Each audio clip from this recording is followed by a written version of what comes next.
ஒரே செகண்ட்ல இந்த மாடல் சம் நம்ம பார்த்தோன்னே வந்து ஆன்சர் பண்ணிடலாம். இப்போ டைம் அண்ட் ஒர்க்ல பாருங்க, 2 மென் 5 உமன் சேர்ந்து ஒரு வேலையை 15 நாள் வந்து முடிக்காங்க.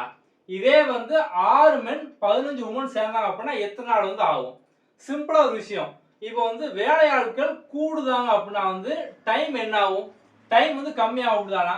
இப்போ வந்து 5 பேர் சேர்ந்து ஒரு வீடு கட்டுதாங்க அப்படின்னா வந்து 10 நாள் ஆகும். 50 பேர் சேர்ந்தாங்க அப்படின்னா ஒரே நாள்ல கட்டிடுவாங்களா? அப்படிதானா? இப்போ அது மாதிரி வந்து வேலையாட்கள் குறைஞ்சாங்க அப்படின்னா டைம் கூடும். ரெண்டுமே அப்படி பார்த்தோம் அப்படின்னா வந்து மாத்தி வந்து நடக்கும். இப்போ இதுல பாருங்க, முதல்ல 2 மென்னு 6 உமனா வந்து ஆயிருக்காங்க. அப்போ 3 மடங்கு 3 டைம்ஸ் கூடியிருக்கு அப்படிதானா? 3 into 2 தான் 6. இங்க பாருங்க, 5 உமன் 15 உமனா வந்து மாறுதாங்க. அப்ப இதுவும் பார்த்தோம்னா 3 டைம்ஸ் வந்து கூடியிருக்கு. ஓகே. அப்போ 3 மடங்கு வேலையாட்கள் வந்து கூடுதாங்க. அப்ப டைம் 3 மடங்கு வந்து குறையும். சோ குறையும் அப்படின்னா நம்ம வந்து டிவைட் பண்ணணும், அவ்வளவுதான் சிம்பிள். 15 divided by 3. சோ பண்ணோம் அப்படின்னா 5, அவ்வளவுதான் சிம்பிள். ஓகே. இதே கான்செப்ட் நீங்க யோசிச்சு இதுக்கு ஆன்சர் கண்டுபிடிச்சு கீழே கமெண்ட்ல வந்து போஸ்ட் பண்ணுங்க.